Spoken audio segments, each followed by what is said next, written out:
Our friends in blue turned up at the garage I owned in the form of 2 officers in a patrol car. I watched them surreptitiously from my position under the hoist. It was unusual to see such happy-looking policemen. Their expressions turned more serious as they approached me. They confirmed my identity and said they'd some bad news for me. Something had happened to my wife at our house and she was in hospital, but they couldn't go into details. I tried to leave straight away, but they stopped me, wanting a few answers. "Can you account for your whereabouts for the last 3 hours, sir?" "Yes, officer, I've been here all day. Just ask my 2 mechanics. Sorry, I did slip off for 10 minutes around 11 a.m. to get us coffees." One of the policemen wandered over to talk to Mike and Pete. The other wrote down details of which coffee shop I'd been to. "Can you show me your car, sir?" he asked. "Sure, my truck is outside." I led him outside to my pride and joy. The thorough bastard scoured the interior, then popped the hood and felt the engine. Stone cold. "Right. That's all, sir. You can go to the hospital now." There was a look of concern on my face while the staffer at the hospital explained the extent of Kate's injuries, the fact she'd received a blood transfusion, and then informed me she was being operated on now. She was expected to be out of it until the next morning. I thought it was very unprofessional for the doctor to be half smiling the whole time he was talking to me. On the way out of the hospital entrance, I was intercepted by the same 2 policemen who'd been to the garage earlier. They wanted some more answers. We retired to the hospital cafeteria for some much-needed coffee. They wanted to know how my relationship with my wife was. I explained that we'd met and married relatively late in life 8 years ago. Kate worked a lucrative career as a defense lawyer with a large local firm. She was keen to have children but had resisted my pressure until now when she was almost 40, as she wanted to establish herself in her job. They asked me why it was she was at home on a weekday. I went on to explain that Kate had quit work a month ago so she could have a break before getting pregnant, a sort of holiday before at least 10 years of domestic service. I then added in summary that I loved my wife and we were fine and looking forward to a family. They asked me if I knew a John Barton. When I replied no and asked why they'd asked, they became evasive and took their leave. I knew I could rely on my guys to lock up the garage, so I went straight home. A deep sadness began to descend upon me. At the house, a couple of forensic guys and a lone detective were nosing around. The detective introduced himself and explained what he knew. He then asked me the same questions the earlier officers did plus one new one. "Can you explain why we found a few drops of blood in the downstairs toilet, sir?" "Sorry, no idea, detective." "Now, can I ask you something?" "By all means, sir," he replied. "It's pretty obvious you aren't treating this as an accident and also that I am being treated as a suspect. If it was foul play, can you assure me you aren't concentrating on me as a subject but are also looking for the real perpetrator?" "You can be assured, sir. We have a few lines of inquiry. My colleague is over talking to Mrs. Barton right now." "Who is this John Barton I keep hearing about?" I asked. "I'm sorry, sir. I don't think it is appropriate for me to comment." He and the forensic guys then took off, leaving me seemingly confused. I went upstairs to the master bedroom and looked at the scene of carnage. I would have been really shocked if I was looking at it for the first time. Earlier that day, about 10 a.m. at work, I really started to think about intimacy. Nothing unusual about that. They do say that guys think about intimacy on average 67 times per waking hour. Let me tell you, men who have been virtually cut off by their wives for a month can at least double that. Ever since Kate quit work, our 2 to 3 times a week had dropped to practically 0. Kate was either not in the mood, missing work, and depressed or too tired. Personally, I thought it was because her life as she knew it was almost over and she was just plain scared. Being the considerate husband I was, I didn't want to pressure her. She would get out of her funk at her own pace. I knew my life would change after kids but realized hers would be turned upside down. I continued daydreaming about how our love life had been in the first few years of our marriage. Anywhere, anytime, anyhow. We'd made the effort to keep it fresh and new for as long as our imaginations lasted, then slowly lapsed into the automatic mode 2 long-term partners often slip into. I snapped out of my torpor. I knew what to do. Bring back the spontaneity. Go home right now and have Kate senseless. Right, decision made, time to clean up and get home. I told Mick and Pete I was heading out for a while. Pete asked if I could take the car he'd just finished servicing for a test drive. No worries. Arriving home, I was disappointed to see a car I didn't recognize in the driveway. Bugger, a friend visiting scuppered my plans. I decided to go in anyway. Maybe the friend could be encouraged to leave and my plans could be salvaged. With no suspicions or attempts at stealth, I opened the front door. Immediately my hackles rose and I knew my marriage was over. The obvious sounds of enthusiastic sexual activity were literally booming down the stairs. It was almost a reflex action to take out my phone and start recording the video. Whenever a customer delivered a car to the garage, I always made a quick video log so we couldn't be accused of scratching it. With my heart racing, I sprinted up the steps and with video at the ready looked in the master bedroom door. Yes, it was Kate. And yes, it was some guy I didn't recognize messing her with gusto on our bed. Fighting every instinct I possessed to pounce and kill, I turned away. I can truthfully say it was the hardest thing I have ever done in my life. With legs no longer able to support my weight, I slumped down on the floor just outside the door. Utterly devastated, I was only vaguely aware of the dual sounds of them reaching their peaks just around the corner. I don't know how long I was there, but gradually became aware that all sounds of their adultery had ceased and there was only talking happening. That was just as bad and still rankled my soul to its core. I instinctively knew that I must get out of earshot so I could gain the time to process. I was fully aware that all input to the brain goes straight to the emotion center before going to the logic part of the brain for processing. I also instinctively knew that any reaction of mind based on emotion would end up with at least him in the hospital and me in prison. I needed time to think. Quietly, I got up off the floor, tiptoed downstairs and collapsed onto the couch. I knew that if they came downstairs soon I wouldn't be capable of controlling my actions, but my legs just wouldn't take me any further. Frankly, I was in emotional crisis. I couldn't have been more overwhelmed if I'd walked in on Mother Teresa being screwed by all 7 of Snow White's dwarves. Away from the sights, smells, and most of the sounds of betrayal, I was freed from emotional distractions. I did what I knew I did best and came up with a plan. It was blatantly copied from the coalition's invasion of Iraq in the Second Gulf War: shock and awe. Strike with such speed and ferocity that all reactions were stupefied. Drag him from the room and out of her sight. Beat the hell out of him somewhere it wouldn't bruise too much. The stomach should be just right. Then throw him naked out the back door, return for her and throw her naked out the front door. That should give them the right impression and leave me with my liberty assured. With no bruising and no witness, hopefully I would avoid the law. Luckily, I had the perfect shock and awe weapon in my workshop. 2 years ago I'd been in the Army Reserve, National Guard, where due to my mechanical skills I'd been made an infantryman. Yeah, logical, right? After one weekend exercise I had been detailed to clean out the trucks we had returned to base in. That's where I found an itty-bitty device that was going to come in handy now. The police call them stun grenades. Special forces call them flashbangs. Slightly larger than a normal grenade, they are basically a small canister with a lever and pin mechanism for ignition. They were specifically made for hostage rescue and were designed to do little physical damage so they could be lobbed into a room full of innocents with no lasting harm. Sure, they would blow a few fingers off if you held one in your hand, but were generally harmless. What they did do, however, was go off with an 8 million candle power flash and a 170 decibel bang. The flash alone could stun a person to extreme non-function for at least 5 seconds. My devious mind, driven by newly acquired hate, quickly formed the rest of the plan. I didn't want a damage to my own house, so I couldn't just lob it onto the floor. Plus the noise of it hitting would alert them. I didn't want that. I retrieved the device and quickly taped a short piece of rope to it, then put a loop in the end of the rope. Thus prepared, I tiptoed back upstairs. As I got closer, I realized that stealth was again unnecessary. I could plainly hear a man's groans coming from the bedroom doorway. Stopping only to pick up my phone from the floor outside the door where I dropped it, I glanced around the doorframe. Obviously ready for round 2, the guy was standing at the foot of the bed facing the door.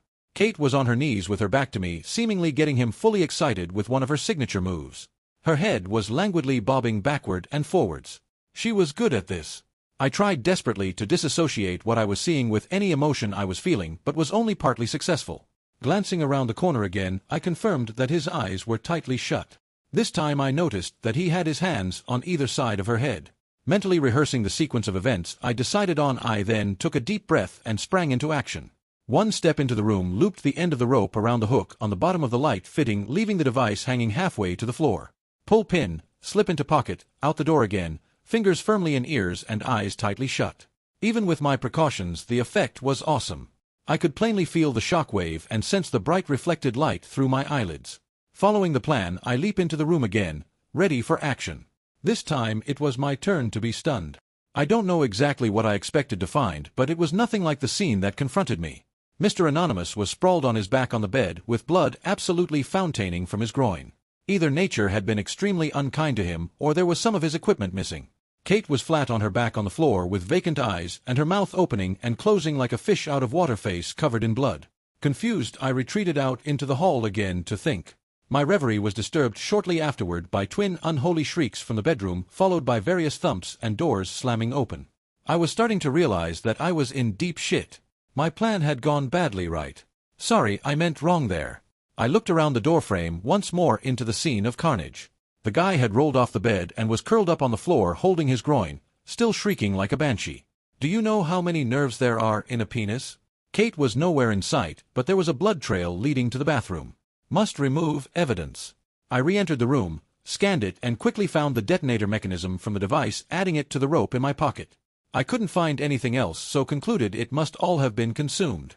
I started towards the bathroom, being very careful not to step in any blood, which was a big ask, I can tell you. Kate was on her knees spewing into the toilet.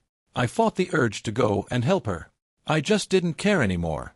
On the way out the door, I spotted something amongst the blood on the floor. I picked it up. It was warm and squishy and about 3/4 of an inch long.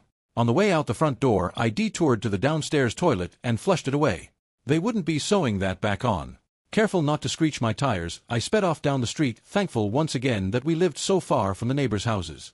Halfway back to the garage, I dumped my pockets into a roadside bin. 10 minutes later, I was back in the small garage that I called work. I called over Pete and Mike, the two grubby oil-stained guys I call my employees and friends. They hurried over, seeing I was rattled.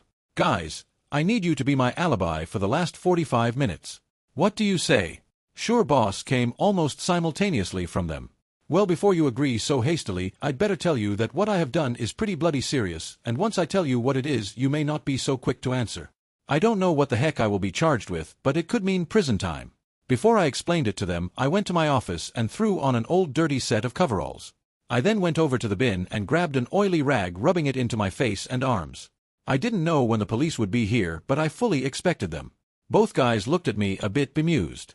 I gave them a quick rundown on events of the last little while. They looked at me with stunned expressions. Mike was the first to break. He tried to hold it in for a good 15 seconds, then erupted in laughter. That broke the ice for Pete, who shortly joined Mike and me in uncontrollable hooting. Mine was driven by the aftermath of an adrenaline rush. It was fully 5 minutes before we all regained control, and with handshakes and promises of support they returned to their oily engine bays. For the next hour, spontaneous chuckles could be heard from inside various grimy spaces. My wife Kate was about to reap the reward she'd earned for being aloof with my lowly friends in the past. Do you know how hard it is to clean blood up? Bastard stuff sticks like poop to a blanket. I ended up only cleaning the bathroom floor that night. I decided to just throw the bed linen away and made a note to get a new carpet for the bedroom. The ripped curtains would have to go as well. I tried to keep busy avoiding thinking. That process wasn't helped by the constant phone ringing and knocking at the door. Yes, the media were in feeding frenzy mode. The combination of adultery and a guy getting his manhood bitten off was a story sent from heaven for them. I only answered the door once and soon unplugged the phone. Finally, with nothing left to distract me, I got around to my soul searching. Did I regret what I'd done? Strangely, no. I hated cheaters with a passion. I'd seen too many guys turned into woman-hating recluses when they caught their partners out. The funny thing was that until before lunchtime today, I would have bet my life on my wife sharing that passion. I was still stunned that I'd been so wrong, not to mention utterly bemused at Kate's motivation. She seemed to be as devoted to me as I was to her, and our love life was just fine. Well, until recently that was. After hours of internal turmoil, I could only come up with one solitary clue. I recalled the hairs on the back of my neck playing up about 2 months ago when Kate announced she was resigning so she could enjoy her last days of freedom. I expected her to work until at least the 7th month of her pregnancy. Something about her statement that she wanted a last hurrah before children struck me as odd. My rumination was interrupted by my private cell phone ringing. Not many people knew the number. Caller ID showed it to be Kate's parents' number. They lived in the same state, but about 3 hours' drive away. I'd always got along with them fantastically, so I answered. After way less than the usual pleasantries, her mum cut to the chase. Dave, what's going on? Do you know why there are a bunch of journalists besieging our house? Well, they had to find out sometime. I just couldn't bring myself to go into detail. Mum, did you watch the local news tonight? The top story, maybe? I asked. What? The one about some cheating woman biting her lover's toy off? I'd always loved her mum's colorful language and no-nonsense views on life, but hell, she wasn't making this conversation easy. Yes, Mum. Look, there's no easy way to say this, so I'll just launch straight in. The woman was Kate. Luckily, my discomfort was cut short by a scream followed by a dial tone. As I pressed the end button on the phone, I noticed an alert on the screen. Memory full. That reminded me that I'd recorded the ending of my marriage a bare 8 hours before. I had vague memories of leaving the phone recording outside the bedroom door. I knew that if I never discovered and believed the reason why Kate had done what she did, I might never trust another woman ever again. There was a good chance I would die a lonely misogynist doomed to a wasted life. With desperate hope, I started the video playback. The screen showed the view I saw walking along the hall to the bedroom. I closed my eyes when it peeped through the door. I already knew what it showed.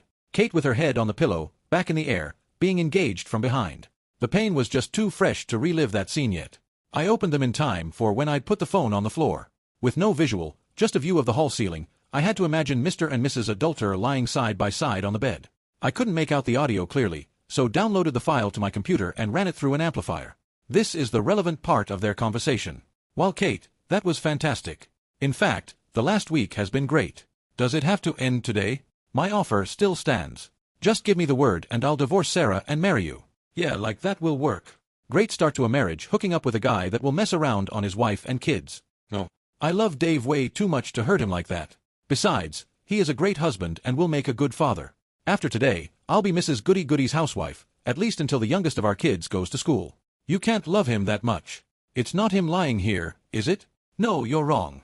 I do love him dearly. The moment I met him, I knew he was my one and only soulmate. I'll never meet another. We are so in tune, sexually, that he can take me places no one else ever has.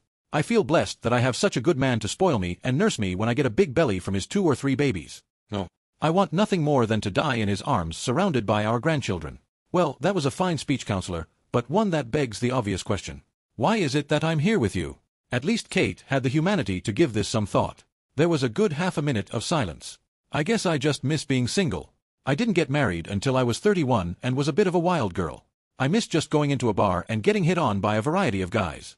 The thrill of leading a guy on and then deciding on impulse if he's going to score or not. Every second weekend, lately Dave has been going deer shooting with his buddies. 3 weekends ago, I decided to go for a trip down memory lane and hit a bar. That led to a one-night stand which was kinda alright but unsatisfying. Then last Saturday, I happened to go to the bar where you were, and so here we are. "Christ, that's cold, Kate," he replied. "Just think of it as the last hurrah. Anyway, what are you complaining about, Mr. Big? Come here." I said it had to end today. I didn't say it had to end right now. I turned off the audio. I knew there would be no more intelligent conversation. At least now I knew I was a good lover and husband. The problem wasn't me. The next days were an anticlimax. After 2 days the reporters demobbed and left my quiet street. I did get a phone call from a hospital administrator passing on a message that Kate would like some of her pajamas. I passed on that one. She could put up with those humiliating hospital issue gowns. 2 days later her father rang me. He apologized for his daughter's behavior and hoped I would stay in touch. To try to sweeten the deal, he reminded me that he did have another daughter and she was recently divorced. Sorry, Dad, just too weird. 4 days after the event, it was back on the news again. Mr. Not So Big was released from the hospital. The journos had done some digging and exposed him as a serial cheater. Thus they took some delight in announcing that although the surgeons managed to sew his manhood back on, it was very unlikely that it would achieve at least one of its design functions.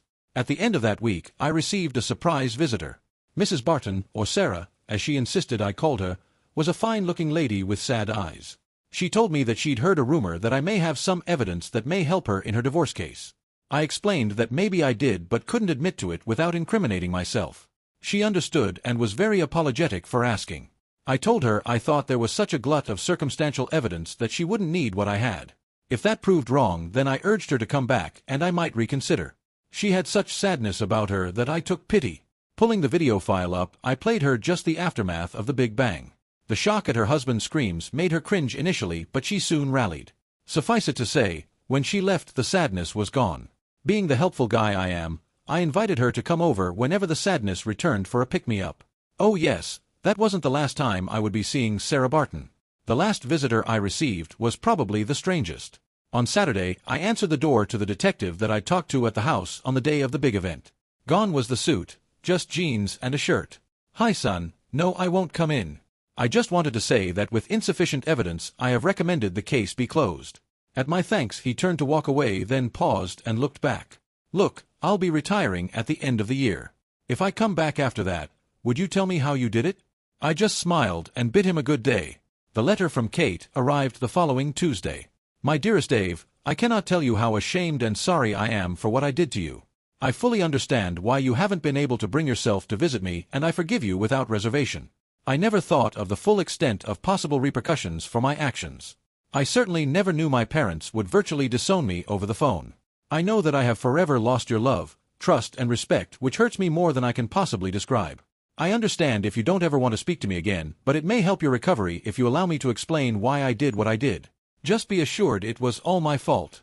It's your choice. You know where I will be for a while. The doctors say I won't be able to speak properly for a long time, if ever. They think I swallowed the tip of my tongue when I bit it off.